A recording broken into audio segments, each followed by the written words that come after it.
कि Indian navy जो है वो बहुत ज़्यादा पायरेसी के हवाले से इंडियन ओशन रीजन और इस खित्ते में ऑपरेट कर रही है। आज भी पता चला है कि इंडियन नेवी ने बांग्लादेश की जो एक बांग्लादेश फ्लैग्ड वेसल, यानी कि उसके ऊपर बांग्लादेश का झंडा लगा हुआ था, उसे सोमालिया की कोस्ट के करीब जो है वो बचाया है। कि बांग्लादेश की एक शिप जो कि बांग्लादेश से कोयला लेके यूएई जा रही थी, वहां रास्ते में सोमालियन डाकुओं ने इंडियन ओशन में उसके ऊपर हमला करने की कोशिश की, लेकिन इंडियन नेवी ने जिस तरीके से उसे बचाया, ये खबर है। इस तरह के जो अंडरटेकिंग्स होती हैं वो जाहिर है बहुत बड़ी एक इंटरनेशनल स्ट्रेंथ, एक इंटरनेशनल इकोनॉमिक कैपेबिलिटी, ये सारी चीज़ों की तकाजा है। तो ये चीज़ें अगर आपके पास नहीं है तो आप नहीं कर सकते। तो बांग्लादेश इस पोजीशन में नहीं था, तो इसका मतलब ये नहीं कि उन्होंने गिव अप कर लिया। हमें इंडियन अथॉरिटीज की मदद की अब जरूरत पड़ गई है, इंडियन नेवी की हेल्प की जरूरत है। उसके बाद भारत की मदद डिमांड करनी अब बहुत जरूरी हो गई है। इंडियन नेवी की मदद डिमांड करनी बहुत जरूरी हो गई है। कहा यह जाता है कि जो इंडियन नेवी का मिशन जो है वो डिप्लॉयड था यहाँ पे, और उन्होंने एक डिस्ट्रेस कॉल को आंसर किया और वो वहाँ पे पहुँचे। और इंडियन नेवी जो है वो कहते हैं जी कि उन्होंने इमीडिएटली वॉरशिप डिप्लॉय किए। इंडियन नेवी ने वॉरशिप जो कि लॉन्ग रेंज मैरीटाइम पेट्रोल थी, उसको इसे LRMP बोलते हैं, इसको डिप्लॉय किया। सर्विसेज जो है आर्म्ड सर्विसेज वो सबसे पहले निशाने पे होती हैं, तो ultimately he has a responsibility to do that. कि इंडियन नेवी ने सोमालिया के डाकुओं से 2 जहाजों को रेस्क्यू किया था। उससे पहले कुछ दिन पहले पाकिस्तानियों के हवाले से खबर आ रही थी कि 18 पाकिस्तानियों को सोमालियन डाकू ने जिस तरीके से किडनैप किया था, इंडियन नेवी ने अपनी जान पर खेल के उन पाकिस्तानियों को बचाया और उससे पहले ईरान के लोगों को बचाया। इंडिया नेवी जिस तरीके से प्रोफेशनल वे में काम करती नजर आ रही है और इंसानों को बचाती नजर आ रही है। जय हिंद दोस्तों, गरीब किसान चैनल में स्वागत है। दोस्तों आपको बता दें कि इंडियन नेवी ने जो है बांग्लादेशी शिप को जो है कार्गो शिप को बचा लिया है, जिसको देख करके पूरे पाकिस्तान के लोग भी जो है वो हैरान हो चुके हैं, क्योंकि भारत जो है वो हिंद महासागर का किंग बनता जा रहा है। आप देख सकते हैं, काम नाम से नहीं होता है, नाम काम से करना होता है। काम करोगे तभी नाम होगा, तो वो करके दिखा रहा है। भारत अपनी शिप का तो रक्षा कर ही रहा है। साथ में आपको बता दें कि हिंद महासागर में जितना व्यापार हो रहे हैं, जो कार्गो शिप आ रही है, जिस कोई शिप आ रही है, तो भारत उसका मदद भी कर रहा है। जिस तरीके से पाकिस्तान के शिप का भी मदद जो है भारत ने किया था, अपने शिप का भी भारत ने मदद किया था, ईरान का शिप का भी भारत ने मदद किया था। भारत के नेवी जो है हर जगह जो है वो मदद के लिए तैयार रहते हैं। जैसे उन लोगों को पता चला कि बांग्लादेशी शिप पर जो है समुद्री सोपालिया यानी कि समुद्री लुटेरे पहुंच रहे हैं, वैसे ही तुरंत वहां पे गए और तुरंत रिस्क्यू करते ही आपको मालूम होगा कि समुद्री लुटेरे भारतीय नेवी को देखते ही जो है दुम दबा के भाग जाते हैं।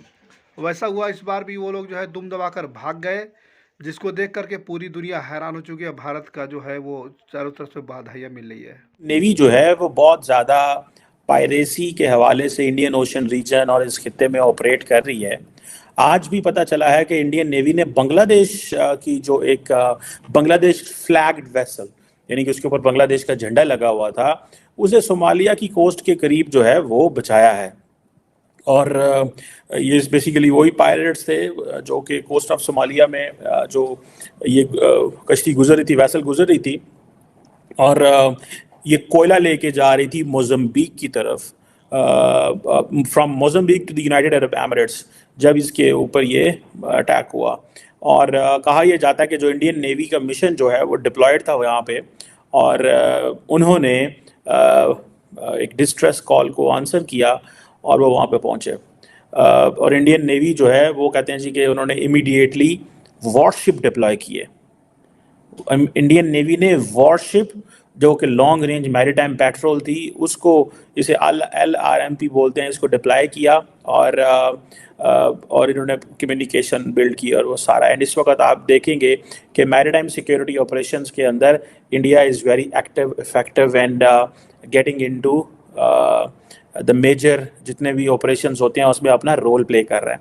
कल भी मैंने आपको बताया था that why China is not playing its role and not responsibility in the Red Sea area, और ये जो सारी है इंडियन नेवी जो है वो ये क्यों कर रही है, ये क्वेश्चन था ना कि क्यों कर रही है। और ये आपको पता चलेगा कि आइंदा आने वाले दिनों के अंदर कॉन्टीन्यूसली इंडिया जो है वो इस तरह के ऑपरेशंस में रोल प्ले करेगा।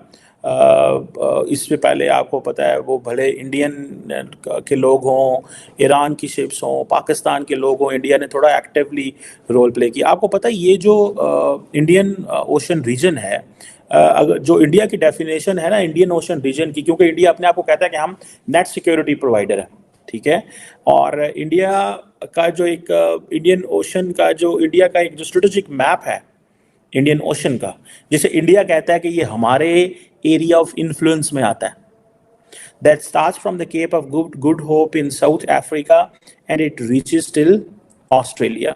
इंडिया ने अपना एंड देन इवन के जो शिप जो है स्ट्रेट ऑफ मलाका से ये इंडोनेशिया एंड देन ऊपर कोरिया जापान तक जाते हैं वो भी, and then strait of Hormuz, gulf of Aden, ये जितने इलाके हैं, एंड देन नीचे साउथ पोल से आगे ऊपर जारी बात है, कुछ आइलैंड हैं, एम्स्टर्डम आइलैंड हैं, एक क्रेस्ट आइलैंड्स हैं, प्रिंस एडवर्ड आइलैंड्स हैं, ये बहुत नीचे केप ऑफ गुड होप यानी कि साउथ अफ्रीका से भी कुछ नीचे आइलैंड्स हैं छोटे छोटे।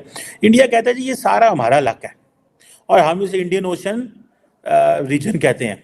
और जो जिसे कहते हैं ना इंडियन ओशन इनिशिएटिव जो उन्होंने लिया हुआ है कि इंडिया बेसिकली एक डेटा ड्रिवन अंडरस्टैंडिंग जो है वो अडॉप्ट कर रहा है कि इंडियन ओशन के अंदर इकोनॉमिक, पॉलिटिकल, मिलिट्री और इसके जो जोग्राफिकल फीचर्स हैं उसको वो समझ रहे हैं, उसके ऊपर काम कर रहे हैं और वो कंटिन्यूसली एक ही बात कर रहे हैं कि भाई इस ये जो रीजन है इसमें आप देखें कि जो 2/3 ऑफ वर्ल्ड्स ऑयल शिपमेंट है, फिर जो मेजर ग्लोबल एक्सेस है फूड को, जो प्रीशियस मेटल्स हैं, एनर्जी रिसोर्सेज हैं, सो आप इसको ये देख लें कि कहाँ पे अफ्रीका की ईस्टर्न कोस्ट से शुरू होना, केप ऑफ गुड होप ये जो इलाका है वहाँ से शुरू होना और वेस्टर्न कोस्ट तक, ठीक है जी, ये जो है तकरीबन कहा जाता है कि 39 नेशंस हैं विद 2.4 बिलियन पीपल हेयर, जिसमें लार्जली तो इंडिया और चाइना के ही अपने लोग हैं लेकिन बाकी ममालिक भी इसमें आते हैं। सो इसीलिए इंडियन ओशन की जो ये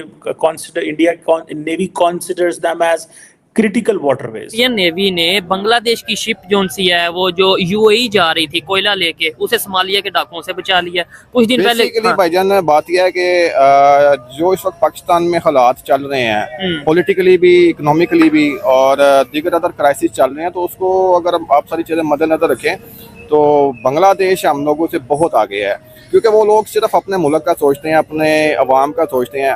हमारे मुल्क में ऐसा कुछ भी नहीं है। ठीक है, नहीं, और ये ठीक है, सोचते हैं, पाकिस्तान से हमें भी मोहब्बत है, लेकिन मेन मैं जो सवाल करना चाह रहा हूँ, इंडिया किस तरीके से उनके साथ रिलेशन बेहतर रखते हो? बेसिकली नेबर है और इंडिया के उनके साथ अपने जाती मुफादात हैं, सारी बेसिकली मुफादात की गेम है और मुफादात को लेकर सारे मामला चल रहे हैं। नहीं तो ये गलत बात है आपके ख्याल से? लेट्स सपोज इंडिया अगर अपना फायदा सोचता है, बांग्लादेश अपना फायदा सोचता है, अफगानिस्तान अपना, ये गलत बात है। ये तो जो हमारे पॉलिसी बनाने वाले हैं, जो पॉलिसी मेकर हैं, ये चीजें तो उन लोगों को सोचना चाहिए ना, जो आपकी खारजा पॉलिसी डिसाइड करते हैं, फॉरेन पॉलिसी डिसाइड करते हैं, उन्हें सोचना चाहिए कि वो कुछ ऐसी पॉलिसी बनाए जिसकी बेस के ऊपर बांग्लादेश के साथ, अफगानिस्तान के साथ और इंडिया के साथ ताल्लुकात को बेहतर किया जाए। लेकिन आज के दौर में वो लोग, हम अगर कर भी लें, हाँ नो डाउट, या फॉरेन पॉलिसी बेहतर करेंगे, क्रॉस बॉर्डर का टेररिज्म के हवाले से जो उनका शिकवा रहता है या उनका स्टांस है, वो जब इन चीजों के ऊपर हम वर्क करेंगे तो रिलेशन बेहतर होंगे। लेकिन हाँ बिल्कुल डेफिनेटली होंगे, क्यों नहीं होंगे, इस पे वर्किंग की जानी चाहिए। भारत ने हर देश का जो है मदद कर रहा है, हर देश से काम चल रहा है भारत का, जैसे कि किसी भी कंट्री से जो है वो मदद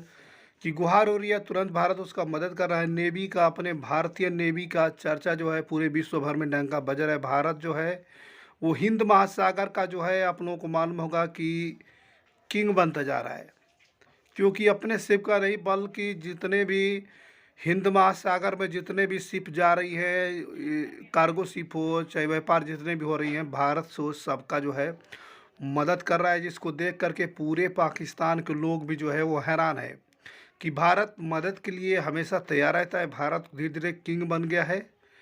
आने वाले समय में जो है भारत हर तरह से जो है हर लोगों को मदद करेगी, सिवाय जो है पाकिस्तान के लोगों की भी मदद की भारत ने।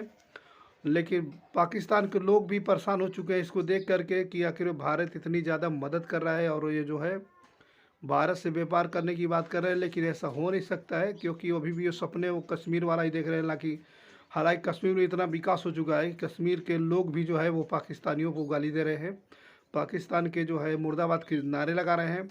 साथ में आपको ये भी मालूम होगा कि पाकिस्तान को जो तरफ पीओके है, जिसको वो लोग आज़ाद कश्मीर के नाम से बोलते हैं, हम लोग गुलाम कश्मीर के नाम से बोलते हैं, उससे भी कश्मीरियों ने जो है वो लेने के लिए विचार बना रहे हैं, उनका नारा चल रहा है।